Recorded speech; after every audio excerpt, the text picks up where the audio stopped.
Assalamualaikum warahmatullahi wabarakatuh.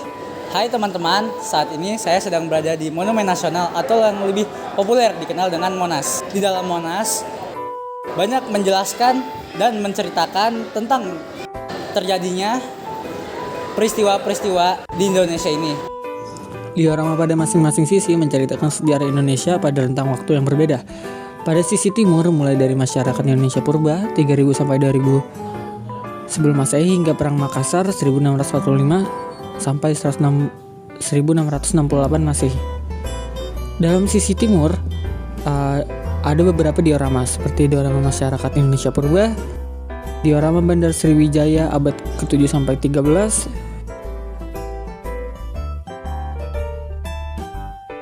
diorama Candi Borobudur tahun 824 Masehi, lalu diorama Bendungan Waringin Sapta,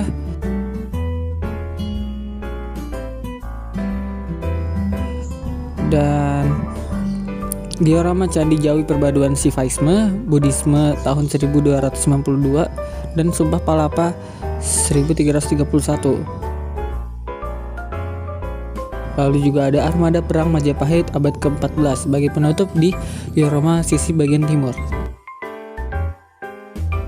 Baiklah, sampailah kita pada diorama keempat atau disebut juga diorama pada sisi utara, yang ceritanya dimulai dari gerilya dalam Perang Kemerdekaan Indonesia tahun 1945 sampai 1949. Ada juga peristiwa-peristiwa lain seperti agresi militer II yang dipimpin oleh Jenderal Sudirman pada tahun 1948 dan Indonesia menjadi anggota PBB pada 28 September 1950.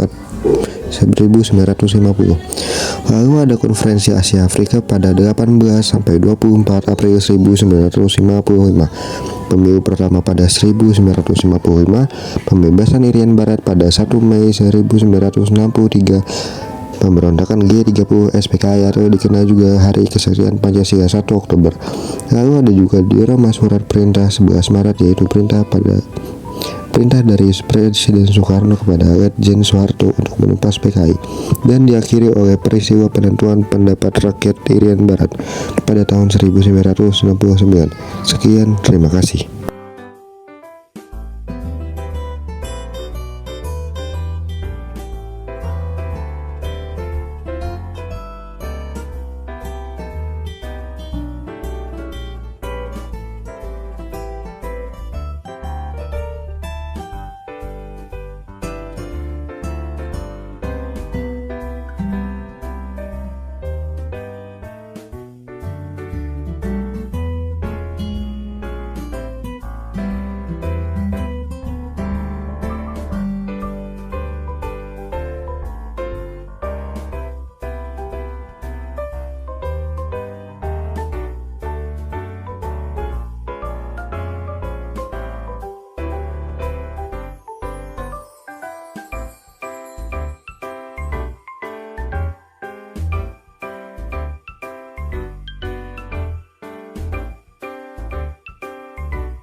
Baiklah, sampailah kita pada diorama keempat atau disebut juga diorama pada sisi utara, yang ceritanya dimulai dari gerilya dalam Perang Kemerdekaan Indonesia tahun 1945 sampai 1949. Ada juga peristiwa-peristiwa lain seperti agresi militer II yang dipimpin oleh Jenderal Sudirman pada tahun 1948 dan Indonesia menjadi anggota PBB pada 28 September 1950.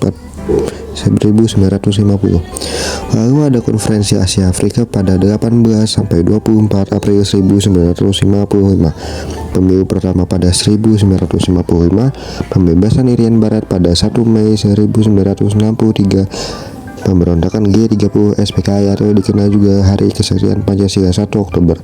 Lalu ada juga diorama surat perintah 11 Maret yaitu perintah dari Presiden Soekarno kepada Letjen Soeharto untuk menumpas PKI dan diakhiri oleh peristiwa penentuan pendapat rakyat Irian Barat.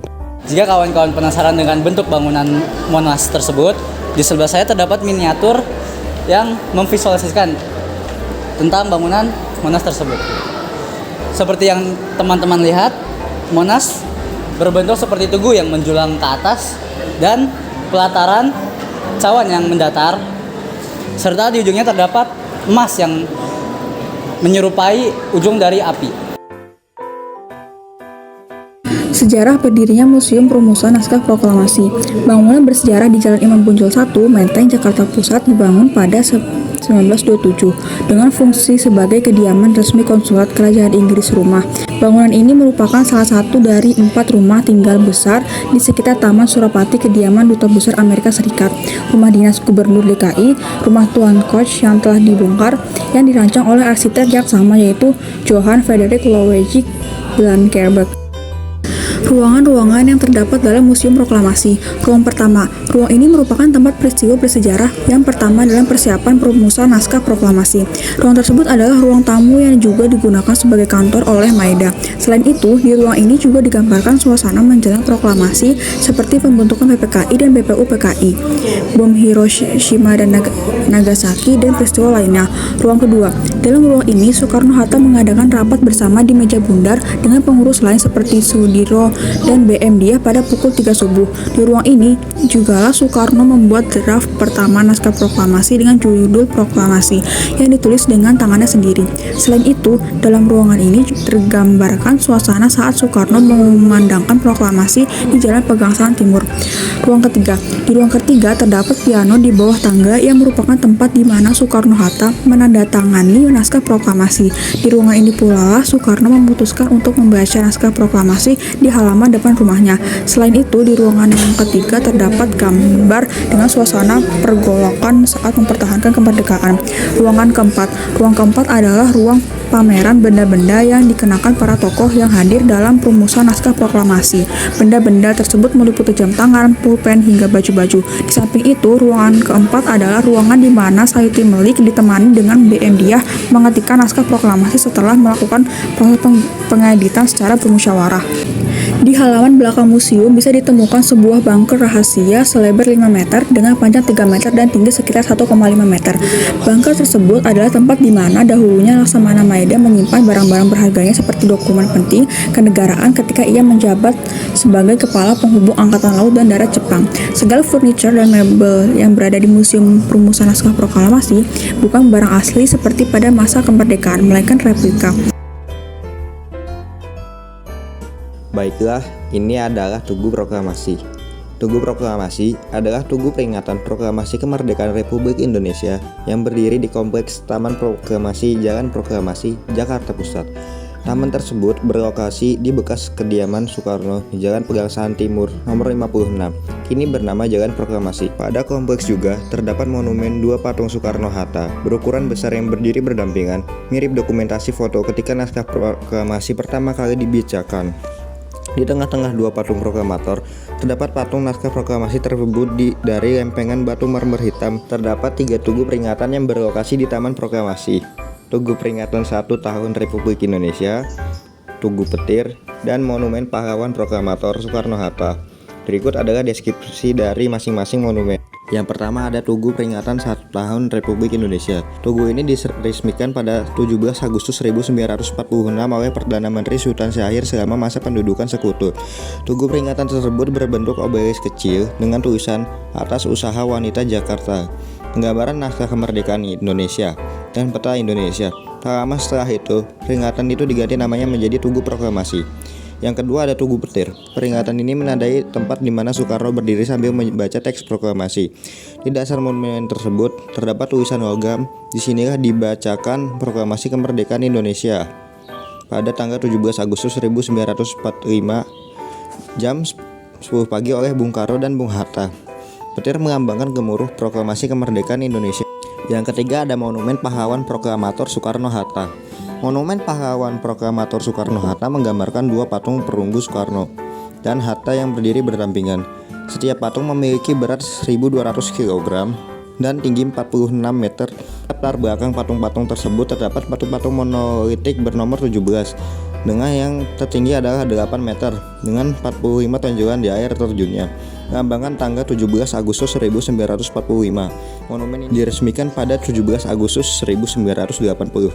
Sekian, terima kasih.